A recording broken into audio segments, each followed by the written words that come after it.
ये जो मैंने कुरान मजीद की आयत पढ़ी है, ये सूरह बकरा की पहली आयत है जहां से कुरान की इब्तिदा हो रही है।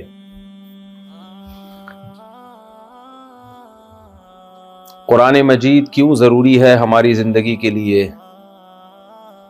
आप यहाँ जापान में देख रहे हैं कि यहाँ दुनिया की हर नेमत है, हर सहूलत है, ला कानूनियत नहीं है, करप्ट हुक्मरान नहीं है, चोरियां नहीं है। मैं बार बार बयान में मिसाल देता हूं, भाई मेड इन जापान का मतलब अब मजीद तहकीक की जरूरत नहीं। सवाल पैदा होता है, जब जापान में सब कुछ है तो हमें कुरान पढ़ने की जरूरत क्या है? पाकिस्तान में हम कह सकते हैं भाई तुम कुरान पढ़ो, तुम्हें जापान का वीजा मिल जाएगा, तो हो सकता है पढ़ ले वो कि शायद ये वाली सूरत पढ़ने से जापान का वीजा मिल जाता है, तो वो वाली सूरत को पढ़ना शुरू करेगा। लेकिन जिनको पहले से वीजा मिला हुआ है, जो यहाँ के नेशनल हो चुके हैं, यहीं पले बड़े, यहीं उनका कारोबार है, यहीं अच्छी जॉब है, तो उनको कुरान पढ़ने की जरूरत क्या है? मैं समझा पा रहा हूं अपनी बात? भाई जिस चीज की जरूरत नहीं होती है वो इंसान उसको क्यों पढ़े? हमारे एक दोस्त थे पाकिस्तान में, थे क्या हैं अभी भी, उनसे किसी ने कहा कि आप यहाँ की मकामी ज़बान सीखें। कोई इलाके की ख़ास ज़बान थी, बहुत छोटे एरिया की ज़बान थी वो। उन्होंने कहा मैं इतनी मेहनत करके ज़बान क्यों सीखूं? उन्होंने कहा चूंकि ये लोकल ज़बान है। उन्होंने कहा जब मेरा लोकल ज़बान के बगैर भी गुजारा हो रहा है और हर शख्स यहाँ उर्दू, पश्तो, जो KPK में सब पश्तो समझते हैं और सिंध में और बलूचिस्तान में या पूरे मुल्क में सब उर्दू समझते हैं, तो या सिंध में सब, अंदरूने सिंध में सब सिंधी समझ रहे हैं, तो जब मेरा उससे गुजारा हो रहा है तो मैं इतनी छोटी सी जबान क्यों सीखूं इतनी मेहनत करके? जब मैं सीखूंगा तो फिर बड़ी जबान सीखूं मैं।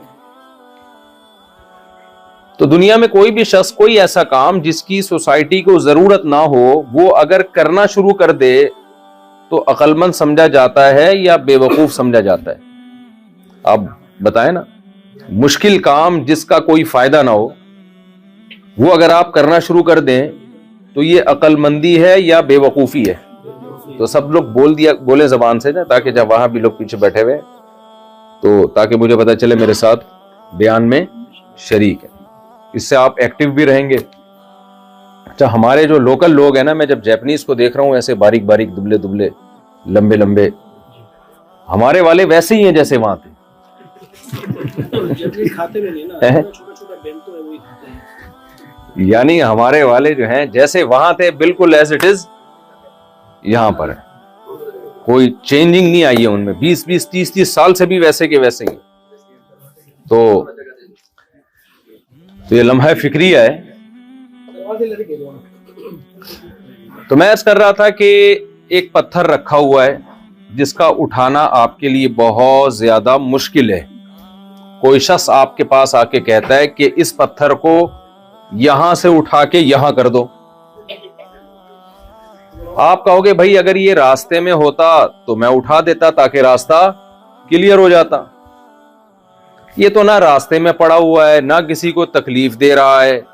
आप अगर कहते हैं कि इसको उठा के ट्रक में रख दो, गाड़ी में लोड कर दो, तो मैं कहता शायद घर में किसी काम से ले जा रहे हो। तो मैं इतनी मेहनत करके जोर लगा के ये पत्थर उठाऊंगा और यहां से उठा के यहां रखूंगा, तो आप काइंडली मुझे बता दें कि इसका फायदा क्या है। तो वो जवाब में ये कहे कि इसका फिलहाल मेरे जहन में कोई फायदा है नहीं। तो आप वो पत्थर उठाने की मेहनत करोगे? और अगर वो बार बार यही बात रिपीट करता रहे कि नहीं उठाना है, कोई फायदा तो नहीं है लेकिन उठाना है, तो आप उठाओगे, लेकिन उसका सर फाड़ने के लिए उठाओगे आप कि यार मेरी जान छोड़, एक फायदा तो मेरे जहन में आ गया कि भाई उठाऊंगा और तेरे सर पे मारूंगा ये पत्थर। तो आप लोग जो तरक्की याफ्ता कंट्रीज में है ना, यहां जब आप आके देखते हैं कि यहां खाना भी है, पीना भी है, सेहत भी है, करप्शन भी। पाकिस्तान में तो बीसियों मसाइल है ना।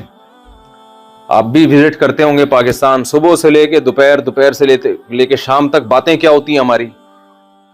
एक दौर में याद है जब लोड शेडिंग बहुत ज्यादा हो रही थी, तो एक ही बात सबके जबान पे थी, बस बिजली आने वाली है, बिजली जाने वाली है, बत्ती आ गई, बत्ती चली गई, बत्ती कब आएगी, बत्ती कब जाएगी, बत्ती आ गई है, पता नहीं कब चली जाएगी। ये 2011 की बात कर रहा हूं मैं, 2006 और 7 की। हां, उसमें 24 घंटे यही कुछ हमारी जबान पे होता था। तो आपके तो ये मसाइल ही नहीं है, मुझे तो समझ में नहीं आ रहा आप जिंदगी गुजारते कैसे हैं यहां पे। बातें क्या करते हैं बैठ के, हमारे पास तो बहुत कुछ है बातें करने के लिए। पीटीआई के बारे में, मुस्लिम लीग के बारे में, पीपल्स पार्टी के बारे में, वो खा गया, वो ईमानदार है, वो बेईमान है, फौज ऐसी है, एस्टेब्लिशमेंट वैसी है, सब बहुत कुछ है हमारे पास बातचीत के लिए। मैं आप पे हैरान हूं, आप सोच रहा हूं कभी मैं ऐसे चुपके से भेस बदल के बैठ जाऊं कि बातें क्या हो रही हैं यहां पे, मैं देखूं लोग चाय के दौरान बात क्या करते हैं। तो यहां तो कुछ बात करने के लिए है ही नहीं, सब कुछ सेट चल रहा है। तो जिस सोसाइटी में सब कुछ सेट चल रहा हो, बिल्कुल हर चीज ओके की रिपोर्ट हो, सवाल पैदा होता है वहां आपको कुरान पढ़ने की, कुरान सीखने की, मौलवियों को बुला के मौलवियों का बयान सुनने की क्या जरूरत है। अब सवाल समझ में आया भाई, हम यहां क्या करेंगे, महंगाई खत्म कर देंगे यहां के, यहां क्या हो जाएगा, हमारे आने से क्या फायदा हो गया। आप बोलो यार मौलवी साहब हम खुश हैं यहां पे, आप लोग बल्कि खतरा है कि वहां से गुर्बत ना लेके आ जाओ यहां पे आप। तो क्यों बुलाया आपने हमें सुनने के लिए, क्यों आप हमारे सामने बैठ के बात सुन रहे हो, और हमें इनको गाइड करने की क्या जरूरत है। दुनिया ने इन लोगों को इमाम बनाया हुआ है हर चीज में, तो हम क्यों आके आपको गाइड करें, पाकिस्तान से आके हम क्यों आपको आके चीजें समझाएं भाई ऐसे चलो ऐसे नहीं चलो। ये एक लिबरल और सेकुलर लोगों के जहन में एक बहुत बड़ा इश्काल होता है। और मेरा भी जापान पे जो बयान था उस पे कुछ लोगों के कमेंट्स आए हुए थे, मौलवियों का क्या काम है जापान में, ये नीचे कमेंट्स आए हुए थे। यूनिवर्सिटी में बयान होता है ना पाकिस्तान में, किसी बड़ी यूनिवर्सिटी में, कुछ लोगों के कमेंट्स होते हैं कि ये मौलवियों को यूनिवर्सिटी में क्यों घुसाया हुआ है आपने, इनका क्या काम है। और इस तरह की ना हर जगह। कल भी मैं कमेंट्स देख रहा था, किसी बयान पे नीचे ऐसे कमेंट्स थे किसी ने कि ये मौलवी लोगों का क्या काम है, अच्छी भली इन लोगों की जिंदगी गुजर रही है, खुशी है, मैं यहां आके भी ये लड़ाएंगे लोगों को, फतवे लगाएंगे, वो काफिर, वो मुसलमान, फला को तलाक हो गई है, फला का तलाक नहीं हुई है ठीक है ना। और जो आमिलों के चक्कर में फंस गए तो फिर जिन चुड़ैल भूत। और आपने किसी जापानी पे जिन चढ़ते हुए देखा नहीं है, लेकिन आप पाकिस्तान से बुला लो किसी आमिल को, रूहानी इलाज वाले को, बुजुर्ग को जो रूहानी इलाज करता हो, आप देखो हर जापानी पे जिन भी होगा, चुड़ैल भी और भूत भी, ये मैं आपको बता दूंगा। इसलिए आमिलों को नहीं बुलाओ, खुदा का वास्ता कभी भी रूहानी आमिलों को लिफ्ट ना कराओ। ना आप पे कभी यहां जादू होगा इंशाअल्लाह, ना कभी जिन होगा, ना कोई भूत, ना कोई चुड़ैल। जिस दिन आपने किसी बाबा को बुला लिया ना, दम दुरूद के लिए गए काम से बस। तो खैर, तो मैं ये अर्ज कर रहा था भाई, आपको सवाल होगा कि भाई इतना अच्छा हमारा माहौल है, सुकून से हंसी खुशी जिंदगी गुजर रही है, तो मौलवी साहब आपका क्या काम है यहां पे यार, क्या काम है। तो देखो हमारा क्या काम है, हम आपको बताने के लिए आए हैं कि ये जो दीन है ना, जो इस्लाम है, ये कुरान है, ये हमारा जाती नहीं है, ना मेरा है, ना मेरी लिखी हुई किताब है कुरान करीम, ना आपके कुरान को मानने से, कुरान पे चलने से मेरी जात को कोई फायदा है। अक्सर बयानात में मैं लोगों को 4 शादियों की तरगीब देता हूं ना, तो लोग बड़ा एतराज करते हैं, ये मौलवी क्यों इस चीज के पीछे पड़ गया है। तो मैं लोगों से कहता हूं मेरा क्या फायदा है यार इसमें, अगर तुम्हारी 2 शादियां हो जाएं, कोई फायदा है मेरा। कितनी कॉमन सेंस की बात है ना कि एक आदमी डंडा लेके लोगों के पीछे पड़ा हुआ है, हर बयान में इसका तस्करा कर रहा है, या तो उसका कोई मफाद होता। नबी सल्लल्लाहु अलैहि वसल्लम ने जब मुशरिकीन मक्का को बुत परस्ती के खिलाफ दावत दी और पूरी कौम आपके अगेंस्ट हो गई, तो अल्लाह ने पैगंबर से फरमाया कि आप इनसे कह दीजिए कि जो मैं तुम्हें तौहीद की दावत दे रहा हूं, इसमें मेरा जाती कोई फायदा नहीं है। मा असअलुकुम अलैहि मिन अजरिन, इस पे मैं कोई अजर का मुतालबा नहीं करता, ना मुझे ओहदा चाहिए, ना मुझे पैसा चाहिए, ये तुम्हारे फायदे के लिए कर रहा हूं मैं। तो जब किसी की दावत में उस दावत देने वाले का कोई फायदा नहीं है, तो उसकी दावत को गौर से सुनना चाहिए। देखें यहां हलाल फूड वाले बैठे हुए हैं माशाल्लाह, क्या नाम है आपका? रमजान सिद्दीकी साहब। यहां आपको हलाल के फायदे बताना शुरू कर दें, कि हलाल गोश्त खाने में ये सवाब मिलेगा, आपको जन्नत में जाओगे, हराम खाने से जहन्नम में जाओगे। आपके जहन में आ सकता है भाई, लगता है ये क्या नाम बताया, सॉरी, रमजान सिद्दीकी साहब मंजन बेच रहे हैं। ख्याल होगा ना दिल में कि भाई अभी आजकल बड़े हलाल हलाल कर रहे हैं, हराम से बचा रहे हैं, असल में चलाना क्या है, अपना होटल बिजनेस। एक इमाम साहब ने हज वैकेंसी खोली, ट्रैवल एजेंसी, सॉरी वैकेंसी कह रहा हूं, हज ट्रैवल एजेंसी। जब वो ट्रैवल एजेंसी उन्होंने खोली अपना, उनका बिजनेस, तो हर जुम्मे को उनका बयान हज के फजाइल पर, ठीक है ना।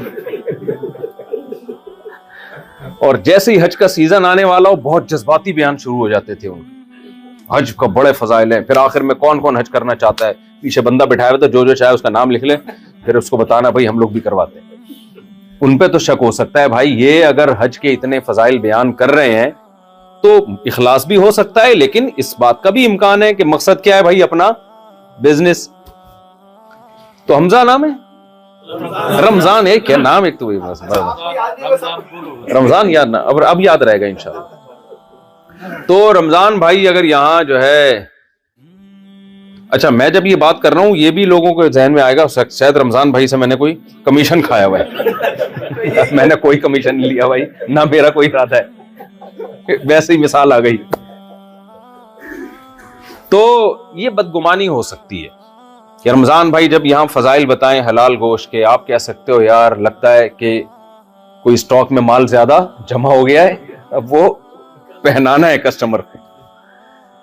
तो मैं लोगों से कहता हूं, मैं 4 शादियों की तरगीब देता हूं, मेरा टके का फायदा इसमें नहीं है।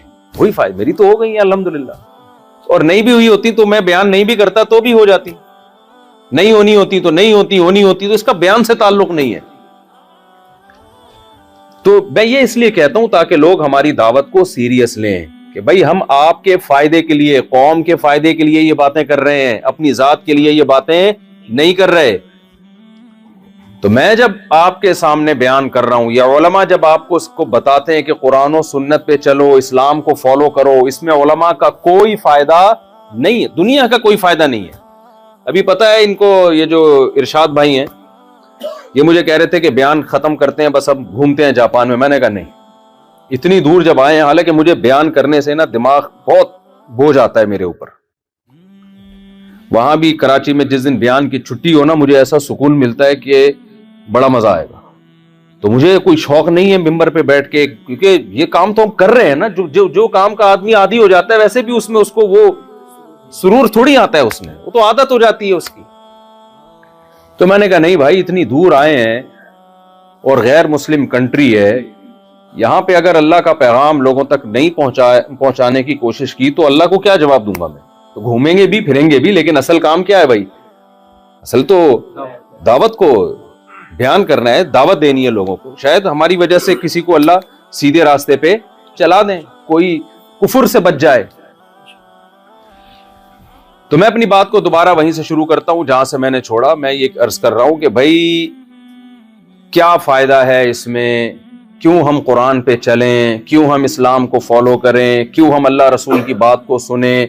ये जापानी लोग तो कुरान को नहीं मानते, ना ये कुरान की तिलावत करते हैं, ना इनकी जिंदगी में रमजान है, ना इनकी जिंदगी में नमाज है, ना ज़कात है, उसके बावजूद ये कामयाब लोग हैं।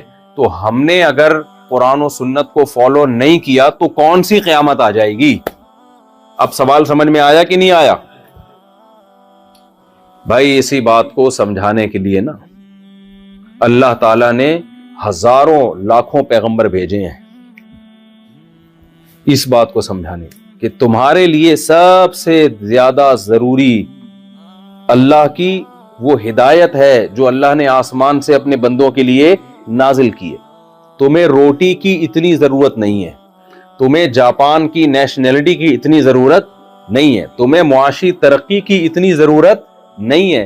तुम्हें अगर सबसे ज्यादा जरूरत है तो उस हिदायत की जरूरत है जो अल्लाह ने आसमान से नाजिल की, जिसके बरहक होने में दो राय नहीं हो सकती। उस हिदायत पे जब तक तुम नहीं चलोगे उस वक्त तक ना तुम दुनिया में कामयाब हो सकते हो, ना तुम आखिरत में कामयाब हो सकते हो।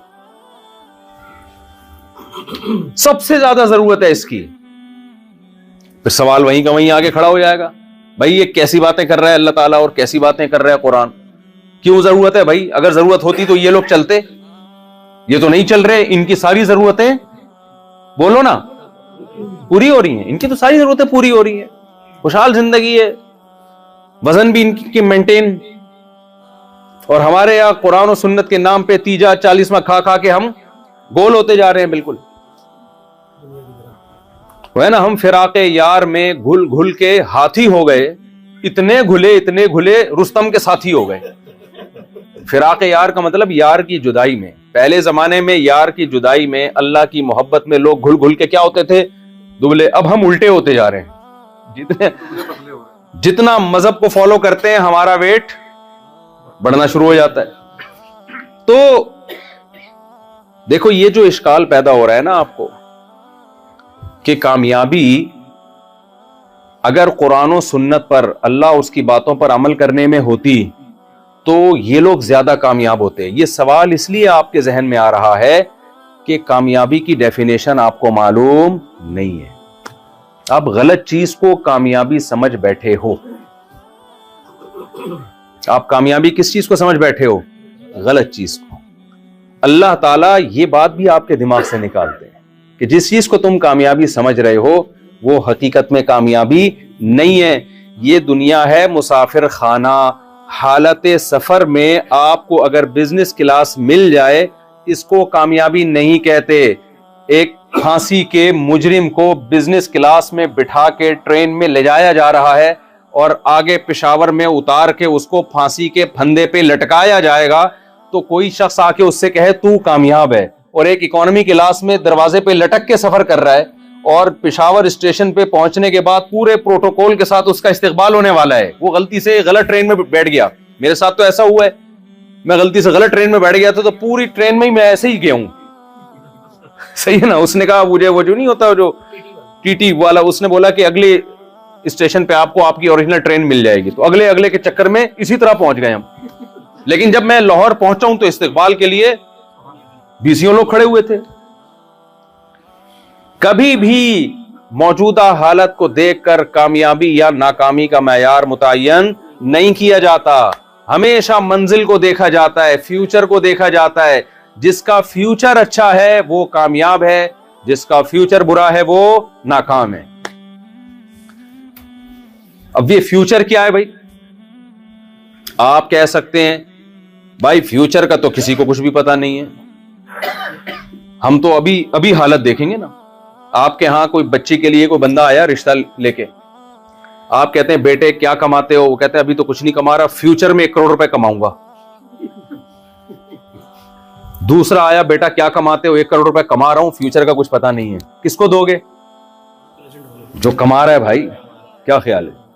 यहां एक सेकुलर और लिबरल लोग दिमाग में एक वसवसा डालते हैं, अबे फ्यूचर किसने देखा है भाई? ये मौलवी लोग फ्यूचर की बातें कर करके तुम्हारी 4 शादियां करा देते हैं और तुम्हें जन्नत के लालच दे दे के तुम्हारा बेड़ा गर्क करा देते हैं। ना दुनिया के रहते और मरना तो सबने है, तो फ्यूचर का क्या पता यार क्या होगा। हाल को देखो, अभी कौन खुशहाल है और कौन बदहाल है, इसको देखो। फ्यूचर की ऐसी की तैसी। फिर यही मिसाल हो सकता है दे दें भाई, एक अभी कमा रहा है यार। अब मैं कहूं पाकिस्तानियों का फ्यूचर बहुत अच्छा है, लिहाजा हम जापानियों से ज्यादा कामयाब हैं, कोई मान लेगा इस बात को? बोलेगा पता नहीं इससे भी बदतर ना हो जाए जो अभी चल रहा है। हो सकता है इससे, अल्लाह करे इससे अच्छा हो जाए, उम्मीद पे दुनिया कायम है। हाल देखा जाता है भाई। तो ये बात बिल्कुल दुरुस्त है कि फ्यूचर का क्या पता, लेकिन वही हम पुरानी मिसाल की तरफ आते हैं, जहां फ्यूचर का यकीन हो और उस यकीन पे दलाइल कायम हो कि जिसका हाल अच्छा है, अगर उसने अल्लाह को नाराज करके जिंदगी गुजारी, दलाइल से यह बात साबित हो जाए कि इसका फ्यूचर अच्छा नहीं है। देखो कोर्ट ने फैसला कर दिया कि इसको सजाए मौत है। अब उसके बारे में कोई कह सकता है कि इसके फ्यूचर के बारे में हम कंफर्म नहीं है, क्योंकि 1 करोड़ रुपए कमा रहे हैं ना। ये वही 2 बंदों की मिसाल दे देता हूं जो रिश्ता लेने के लिए आए थे। एक कमा रहा है 1 करोड़ अभी, और एक कह रहा है कुछ पता नहीं भाई, हो सकता है फ्यूचर में मैं 1 करोड़ रुपए कमा लूं, मेरे पास डिग्रियां हैं, सनद है, एजुकेशन है, फ्यूचर में कमा सकता हूं, लेकिन हाजिर सर्विस नहीं हूं अभी मैं। आप दोगे उसको जो अभी कमा रहा है।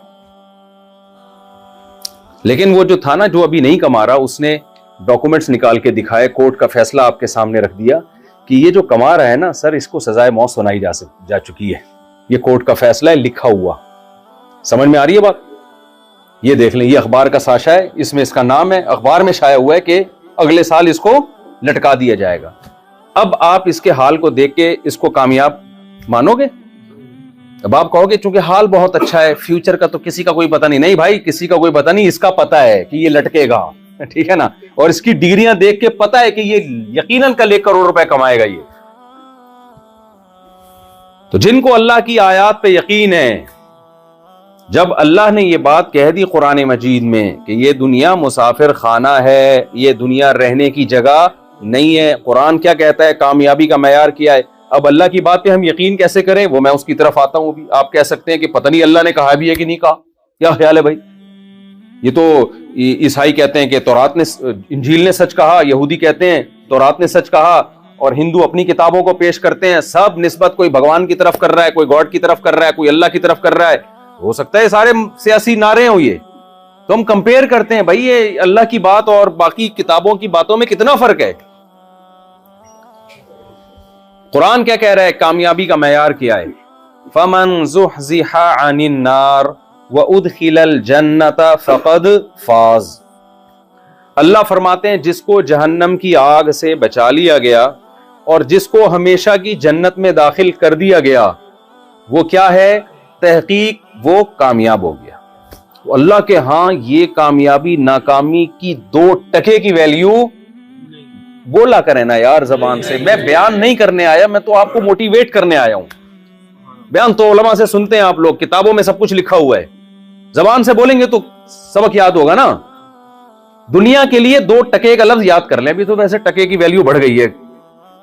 बांग्लादेश की करेंसी बहुत कम थी एक जमाने में ना, तो उस वक्त कहते थे 2 टके का आदमी नहीं है तू, जब किसी को नीचा दिखाना होता था। अब तो 2 टका डॉलर के बराबर होता जा रहा है वो। अब तो वो कहेगा शुक्रिया आपने मुझे 2 टके का कहा, तो कहेगा बहुत शुक्रिया आपका। अच्छा, ये बांग्लादेश के बैठे तो वो क्या कहेगा, भाई बहुत शुक्रिया आपने मुझे क्या कहा, 2 टके का। लेकिन चूंकि उर्फ में टका लफ्ज अच्छा लगता है, इसलिए मैं अभी फिलहाल टका ही चला रहा हूं। सही, फिलहाल मैं क्या चला रहा हूं मार्केट में? टका चला रहा हूं। तो ये लफ्ज जबान से कहा करो कि अल्लाह की नजर में इस दुनिया की वैल्यू 2 टके की नहीं है। क्यों नहीं है भाई? देखो, ये जो हाल की कामयाबी है ना, ये वो कामयाबी है जो सफर में मिलती है इंसान को। मैंने मिसाल दी ना बिजनेस क्लास है, तो सफर आहिस्ता आहिस्ता मंजिल करीब आ रही है। आप आखिरत पर यकीन नहीं भी रखते, मौत पे तो सबका यकीन है या नहीं है? तो कितने दिन की जिंदगी है भाई ये, जहां आप लाइफ को एंजॉय कर लोगे। और उस टोटल जिंदगी देखो, फिर उस जिंदगी में बचपना और बुढ़ापा निकाल दो, तो बुढ़ापे में एंजॉय नहीं होता। एंजॉय के अलावा सब कुछ बुढ़ापे में मिलता है आपको। बादाम रखे होंगे, चबाने के लिए दांत नहीं होंगे। हसीन मनाजिर होंगे देखने के लिए, नजर देखने में साथ, उधर देखने के लिए अलग चश्मा, करीब देखने के लिए अलग चश्मा। ऐसा होता है कि नहीं होता? और थोड़े दिनों के बाद चश्मे से भी नजर नहीं आता इंसान। सबके साथ होता है। फिर कोई हसीन मंजर नजर आया तो वहां चलने के लिए घुटनों में जो ताकत चाहिए वो ताकत खत्म। सबके, जापानियों के भी खत्म होती है, थोड़ा देर से होती है, देर से बूढ़े होते हैं, हम जल्दी हो जाते हैं, होते तो है ना। तो ये इतनी जल्दी दुनिया खत्म होती है, इतनी जल्दी दुनिया खत्म होती है कि नबी सल्लल्लाहु अलैहि वसल्लम ने एक मिसाल दी है। मैं मिसाल से पहले एक और मिसाल से बात समझाता हूं। मैं अक्सर बयानात में एक मिसाल देता हूं भाई। ये मिसाल कराची में बहुत अच्छी तरह, पंजाब और कराची में समझ में आएगी। एक बंदा आपके पास लैंड क्रूजर लेकर आया और कहता है मैं आपको ये 50,000 रुपए की बेच रहा हूं, 0 मीटर लैंड क्रूजर। आप तो खुशी से क्या हो जाओगे, बेहोश। यार 50,000 2 टके की नहीं है गाड़ी, इतनी जबरदस्त गाड़ी 2 टके में मिल रही है, खुश हो जाओगे ना आप चेक करोगे उसकी सीटें कैसी हैं, उसका स्टीयरिंग कैसा है, क्लच, गियर, सब आपको शक होगा यार कोई से तो नहीं कोई 2 नंबर चीज लगा के लुंडे का माल लगाया हुआ इसने। हर लिहाज से आप चेक कर रहे हो भाई, सब कुछ क्या है ओके। आप पागल हो जाओगे यार, तो बड़ी टाइट चीज है। आप फौरन सौदा पक्का करोगे। आपके पास अगर 50,000 नहीं है ना, आप किसी से उधार लोगे। अचानक उसने आपके कान में एक बात कहा कि यार इसमें एक छोटा सा फॉल्ट है, बहुत ही मामूली सा, सीटें ओरिजिनल हैं, जापानी सीटें, स्टीयरिंग भी क्या है, जापानी है, गाड़ी फुल जापानी है, छोटा सा फॉल्ट है। आपको एकदम आप जज्बाती हो जाओगे, भाई जल्दी बता। कहेंगे भाई ये नंबर प्लेट जाली है। ये क्या है नंबर प्लेट? आप पता है क्या करोगे? आप बोलोगे भाई 50,000 रुपए मेरे से ले ले और मेरी जान बोलो छोड़। क्योंकि वजह क्या है इसकी? वजह उसकी है कि 50,000 रुपए गाड़ी लेके जब आप निकलोगे, हर पुलिस वाले से आपको क्या लगेगा? डर।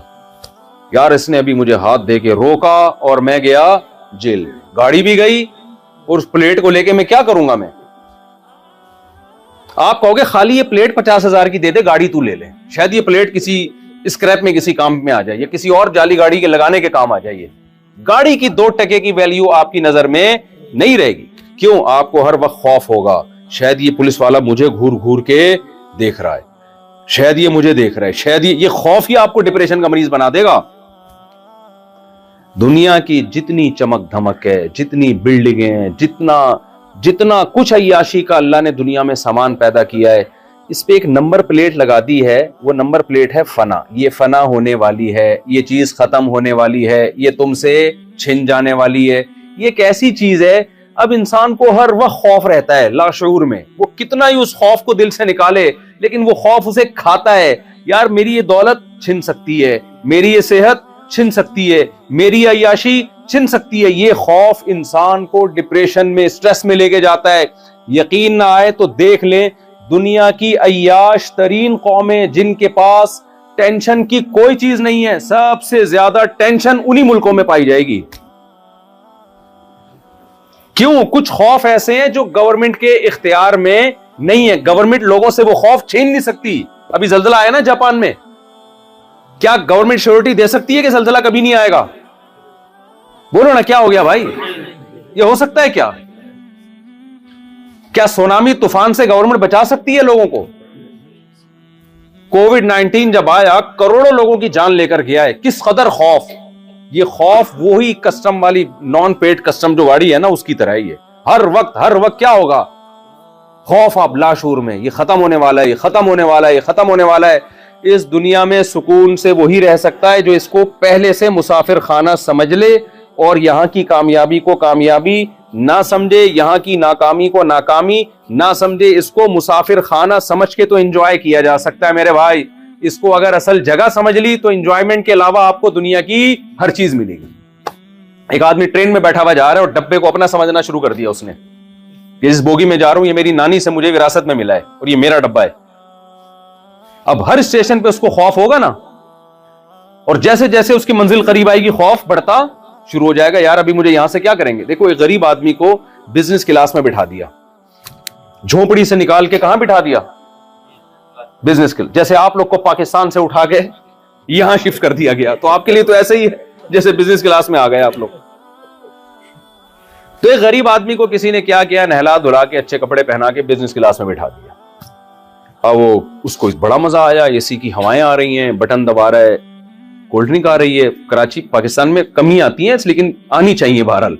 बटन दबाया, बिरयानी आ गई। बिजनेस क्लास में तो उसूल है ये, जो मंगवा रहे हो आए जा रहा है। अब उसको इतनी मोहब्बत हो गई उस डब्बे से, उस बोगी से, वो कह रहा है यार ये जगह छोड़ने की नहीं है। और वो जो स्टेशन पे खड़े हुए हैं ना, शरबत बेच रहे हैं, गन्ने का जूस बेच रहे हैं, उनको नाकाम समझना शुरू कर दिया। यार इनकी कोई जिंदगी है, प्रेजेंट देखो, हाल देखो, फ्यूचर मत देखो। मेरा हाल कितना अच्छा है, कैसे 3 पीस सूट टाई में बैठा हुआ हूं, और ये नहीं पता तुझे ज़कात में मिला है मेरे भाई, आगे जाके छीन लिया जाएगा। और कैसे मैं बिजनेस क्लास में लाइफ को एंजॉय कर रहा हूं। एंजॉय नहीं कर रहा तू, इसलिए कि तूने इसको अपना डब्बा समझना शुरू कर दिया है। बेवकूफ आदमी, जैसे जैसे मंजिल करीब आएगी तुझे वो झोपड़ी याद आना शुरू होगी कि थोड़े ही टाइम रह गया, 1 स्टेशन, 2 स्टेशन, 3 स्टेशन। ये लोग जो खुश हो रहे हैं ना 2024, अंदर से खुश नहीं हो रहे, ऊपर से खुश हो रहे हैं। अंदर से पता है 1 साल जिंदगी का और खत्म हो गया, अंदर से तो घुल रहे होते हैं। यार ये क्या हो रहा है, इसको रोको, ये क्यों आ गया 2024? नहीं आना चाहिए था। जितने लोग जिन्होंने 2024 में खुशियां मनाई हैं, आप इनसे अगर मशवरा लेते कि हमारे अल्लाह मियां से ताल्लुकात हो गए हैं, अल्लाह ने कहा है कि अगर तुम लोग सब अक्सरियत इसको वोट देते हो कि 2023 पे आके रुक जाए, 24 ना आए, तो तुम क्या चाहते हो? सब किस बात को वोट देंगे कि ना आए, इसको डिले कर दो भाई। तो जिस चीज को आप डिले करना चाहते हो उस पर नाच कैसे रहे हो? तो ये मसनूई खुशी है, ये नेचुरल नहीं है। ये देखो, खुश होना अलग चीज है, खुशी मनाना बिल्कुल एक अलग चीज है। खुशी मनाना तो बिल्कुल एक अलग चीज है। मैं तभी तो कहता हूं इस्लाम ने जो हमें 2 ईदें दी हैं उसमें खुश होता है इंसान, खुशी मनाने की जरूरत नहीं रहती। खुश होता है इसलिए मनाता है, और एक होती है मना बिला वजह तकल्लुफ करके मना रहा है खुशी, कोशिश कर रहा है खुश होने की। जब खुश होने की रीजन नहीं होती तो फिर खुश होता नहीं है इंसान। आपको कोई शख्स लतीफा ना सुनाए और कहे हंसो, कोई एक्टर होगे तो आप मसनूई हंसी हंस लोगे, वरना नॉर्मल आदमी के लिए ऐसे मौके पे हंसना बहुत मुश्किल। भाई आप किसी को हंसाना चाहते हो तो उसको हंसने का ऑर्डर मत दो, हंसी के असबाब पैदा कर दो। लतीफा सुना दो कोई खानदानी किस्म का, जैसे आप लोग, मुझे लग रहा है बोर, तो मैं एक सुना देता हूं अभी, कब्रिस्तान वाला, भाई अब्दुल गफूर वाला। क्योंकि मैं जब एयरपोर्ट पे आया था ना, तो वो जो एयरपोर्ट के सिक्योरिटी ऑफिसर थे मुझे साइड पे ले गए, चाय पिलाया, उन्होंने बोला मैं जितना डिप्रेशन में था मुफ्ती साहब, एक लतीफा मैंने आपका सुना है और मैं बिल्कुल क्या हो गया, फ्री हो गया। वो मैं सुनाता था ना, कारी साहब बीमार नहीं होते थे, तो बच्चों ने शरारत की कि बीमार होते नहीं है, छुट्टी करते नहीं है, तो कारी साहब कब्रिस्तान से गुजर के हमेशा कहते अस्सलाम वालेकुम या अहलल कुबूर। तो एक बच्चा कब्र के पीछे छुप के बैठ गया, कारी साहब गुजरे अस्सलाम वालेकुम या अहलल कुबूर, पीछे से बच्चे ने आवाज दी वालेकुम अस्सलाम भाई अब्दुल गफूर। ठीक है, तो कारी साहब क्या हो गए, बेहोश। भाई कब्र से आज क्या आ गया, रिप्लाई आ गया। तो अब देखो, मैंने खुशी का सबब पैदा किया, तो आप क्या हो गए? अगर मैं आपको ऑर्डर देता आप हंसें 2-3 दफा, आप कहते हैं मौलवी साहब आपके ऊपर का सेटिंग, मुझे हमें लगता है कि बयान कर करके अंदर से सेटिंग क्या हो गई है, दिमाग खुश्क हो गया आपका, को बादाम पिस्ते खाओ थोड़ा सा। क्या मुझे बोलने की जरूरत नहीं है आपको खुश करने के लिए, लतीफा सुना दूंगा, आप सब हंस पड़ेंगे। तो खूब समझ लो, ये जो न्यू ईयर पे खुशी मना रहे हैं, हैप्पी बर्थडे की खुशी, ये सब टोपी ड्रामा है, ये मसनूई है, तो खुशी का सबब नहीं है। मैं अक्सर मिसाल देता हूं, देखो इस्लाम की 2 ईदें और गैर मुस्लिमों के त्योहारों में बड़ा फर्क है। गैर मुस्लिमों के जो खुशी के दिन है ना, उनमें खुश होने की कोई वजह नहीं होती, एवं ही खुशी मना रहे होते हैं। जैसे क्रिसमस को देख लो, आप कहते हैं जी हजरत ईसा अलैहिस्सलाम इस दिन पैदा हुए, अव्वल तो ऐसा है नहीं, लेकिन चलो फर्ज कर लो, तो वो तो 2000 साल पहले पैदा हुए ना, अब थोड़ी हो रहे हैं पैदा। क्या ख्याल है भाई? ईद मिलादुन नबी पे भी इसी तरह के भी पैदा हुए, तो हो गए ना। खुशी तो उस चीज की मिलती है जो अब हो रही है। इस्लाम ने जो आपको ईदें दी हैं, ईद उल फितर और ईद उल अजहा, दोनों में ओरिजिनल खुशी होती है आपको। ईद उल फितर में इस बात की खुशी, 1 महीना आपने रोजे रखे, आदमी कंटिन्यू जब 1 महीना रोजा रखता है ना, टेंशन में आता है लाजमी, सारी खाने पीने की रूटीन चेंज हो जाती है, आउट हो जाती है। उसके बाद छुट्टी मिलती है कि कल से खाना पीना स्टार्ट। ऐसा ही है जैसे शादी में कराची और पंजाब में जो ये बहुत हमें देखने को मिलता है, बिठाया हुआ था बारातियों को, और जब तंबू खुलता है तो क्या खुशी होती है कि नहीं होती? देख के ढक्कन जब खुलते हैं तो उनको बताना पड़ता है खुश हो जाओ, कहते हैं आपके मशवरे की हमें जरूरत नहीं है। ऐसे देख की तरफ भागते हैं ना लोग। एक अजीब सीन होता है, आप यूट्यूब पे देख लें, वीडियोस पड़ी हुई हैं, वो तो जरूरत क्या, आप सब भुगते हुए, हम सब भुगते हुए। तो अल्लाह मियां क्या करते हैं, देख का ढक्कन ईद के दिन खोल देते हैं। भाई तुम सुबह 4 बजे खाते थे, कोई टाइम नहीं है सुबह 4 बजे खाने का, कोई खाने का नेचुरल, पूरी दुनिया में कोई भी कौम सुबह 3:30-4 बजे नहीं खाती, ना नाश्ते का टाइम है ना लंच, इस खाने के लिए कोई नाम ही नहीं है दुनिया की डिक्शनरी में। उस टाइम खाते हैं हम रमजान में, अजीब ही, और सारा दिन भूखे प्यासा। तो फिर 1 महीने के बाद, और फिर तरावी पढ़ते हैं, फिर 1 महीने के बाद अल्लाह की तरफ से छुट्टी। तो मादी खुशी भी होती है, रूहानी खुशी भी होती है। मादी खुशी ये होती है कि अब खाने पीने की हमें छुट्टी मिल गई, और रूहानी खुशी ये होती है कि 30 रोजों का अजर अल्लाह ने हमारे अमाल में लिख दिया। कोई तो ढंग का काम किया हमने अल्लाह को खुश करने के लिए, कुछ तो किया। तभी तो अल्लाह ने फरमाया लितुकब्बिरुल्लाह अला मा हदाकुम व लअल्लकुम तशकुरून। ईद की नमाज पढ़ने इसलिए आओ, अल्लाह की किबरियाई बयान करो और उसका शुक्र अदा करो कि तुम्हारे अमाल में कितनी नेकियां लिख दी उसने। इस खुशी को मनाने की जरूरत नहीं होती, आदमी ऑटोमेटिकली खुश होता है। उसके इजहार के लिए ईद की 2 रकतें रखी गई हैं बस, जज़ाकल्लाह। और बकरीद में क्या होता है, वहां भी हमें 2 मादी और रूहानी दोनों खुशियां मिलती हैं। मादी खुशी क्या मिलती है, इंसान की खुराक में सबसे लजीज तरीन और सबसे सेहत के लिए अच्छी खुराक गोश्त समझी जाती है। वो गोश्त हम ताजा गोश्त ज़बा करके खाते हैं, गरीबों को खिलाते हैं, गरीब भी खुश, मालदार भी खुश। ये तो जिस्मानी खुशी है, क्योंकि जितने भी लजीज खाने हैं वो सब किससे बनते हैं, गोश्त से। कभी आपने देखा वलीमे में दाल चावल खिलाया हो किसी ने, है भाई आज हमारे बेटे का वलीमा है, क्या पकेगा, भिंडी पकाएंगे हम आपके लिए। आदमी कहता है यार वलीमे में तो बकरा दुम्बा, यहां से बात शुरू होती है, बकरे दुम्बे से। हर खुशी के मौके पे क्या है, ये गोश्त अलज़्ज़ुल लज़्ज़ात है। लज्जतों में सबसे लजीज चीज क्या है, गोश्त है। तभी मैं हिंदुओं से कहता हूं एक दफा खाओ, मजा ना आए पैसे वापस। शोएब अख्तर की जो स्पीड इतनी थी ना बॉलिंग में, तो इंडिया में उस जमाने में किसी जो खिलाड़ी था ना क्रिकेटर, उससे सवाल किया गया कि पाकिस्तान के पास इतना, जिसको तेज गाम नाम दिया गया और स्पीड अख्तर भी नाम दिया बाज लोगों ने, शोएब अख्तर को स्पीड अख्तर नाम दिया, रावलपिंडी एक्सप्रेस की इतनी स्पीड तेज है, आपके बॉलर की स्पीड तेज क्यों नहीं है। तो इंडिया के वो बॉलर ने कहा कि वो गोश्त खाते हैं, हम गोश्त नहीं खाते। गोश्त के बगैर ना शादियों की स्पीड बढ़ सकती है और ना बॉलिंग में आपकी स्पीड, बोलो, बढ़ सकती। गोश्त के बगैर नहीं हो सकता भाई, प्रोग्राम तो बढ़ गया। गोश्त नहीं खाया तो प्रोग्राम तो बढ़ गया। तो हमें बकरीद में किस बात की खुशी होती है भाई, गोश्त भी वाफर मिकदार में, और उसका लज्जत ही अलग होती है। और ये रूहानी खुशी है कि इस गोश्त की निस्बत किसकी तरफ है, अल्लाह की। अल्लाह की मेजबानी है, तभी इसमें रोजा रखना क्या है, हराम। आम दिनों में आप गोश्त खाते हैं भाई, वसीम भाई ने दावत की है, कलीम भाई ने दावत की है, गफ्फार भाई ने दावत की है। बकरीद में रोजा हराम क्यों है, इसलिए कि दावत किसकी तरफ से है, अल्लाह के। अल्लाह कहता है मैं गोश्त खिला रहा हूं और तू कह रहा है आज मेरा रोजा है। और हर बाल के बदले में एक नेकी। इब्राहिम अलैहिस्सलाम की सुन्नत को जिंदा कर लिया, तो जिस्मानी खुशी भी हो रही है और रूहानी भी। तो इस्लाम खाली पीली की खुशियां नहीं देता आपको, मसनूई खुशियां नहीं देता। इस्लाम आपको ओरिजिनल खुशियां देता है, सच्ची मुच्ची की खुशियां देता है। समझते हो कि नहीं समझते हो। तो अब मैं अपनी बात की तरफ आता हूं कि जो मुसाफिर खाने से दिल लगा ले, अब उसको मसनूई खुशी तो वो मनाता रहेगा, ओरिजिनल खुशी उसको नहीं। ट्रेन में बिठा दिया और वो गरीब जिसको झुग्गी से लाकर ट्रेन में बिठाया बिजनेस क्लास में, अब वो समझ रहे कि ये मेरा घर है, मुझे यहां से नहीं उतारो। ओ भाई यहां से अच्छे अच्छे गए हैं, जब स्टेशन पे पहुंचोगे तो यहां से आपको उतरना पड़ेगा, ऐसा हो नहीं सकता। फिर मंजिल में अगर आपकी झुग्गी है तो झुग्गी, बंगला है तो बंगला। तो जैसे जैसे मंजिल करीब आएगी, आप बताओ उसकी खुशी ज्यादा होगी या कम होगी, कम होती चली जाएगी। बिल्कुल यही हाल इस दुनिया का है।